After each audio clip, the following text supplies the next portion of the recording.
बुजुर्ग पिता और संस्कारी बेटा। एक समय की बात है, एक बेटा और उसका बूढ़ा पिता घर से बाहर टहलने निकलते हैं। वह टहलते हुए बातें करते हैं और मौसम का आनंद उठाते हैं। बेटा अपने पिता की बहुत इज्जत करता है। तभी बेटे को वहाँ एक रेस्टोरेंट दिखाई देता है, तो वह पिता से कहता है कि चलिए पिताजी, हम रेस्टोरेंट चलकर खाना खाते हैं।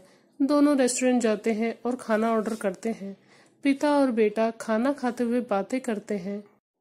पिता कहता है कि बेटा, क्या तुम्हें पता है, जब तुम छोटे थे तो मैं, तुम और तुम्हारी माँ यहाँ अक्सर खाना खाने आते थे। बेटा कहता है कि पिताजी, मुझे याद है, इसलिए तो मैं आज आपको यहाँ लेकर आया हूँ और हमारी पुरानी यादें भी ताज़ा हो जाएंगी। पिता अपनी बेटे की ऐसी बातें सुनकर मन ही मन बहुत खुश हुआ।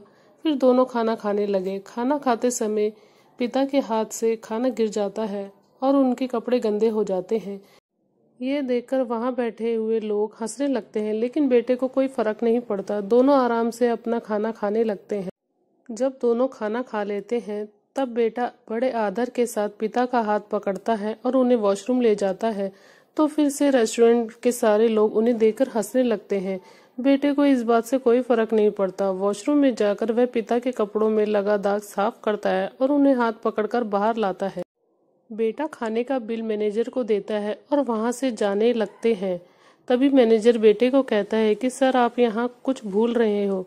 बेटा कहता है कि नहीं तो, मैं तो कुछ नहीं भूल रहा हूँ। मैनेजर कहता है कि सर, आप यहाँ इन लोगों के लिए एक सीख छोड़कर जा रहे हो कि कभी भी अपने बूढ़े माता पिता के लिए शर्मिंदगी महसूस नहीं करनी चाहिए और हमेशा उनका सहारा बनना चाहिए। सीख, अपने माता पिता का सम्मान करना चाहिए और उनकी सेवा करनी चाहिए।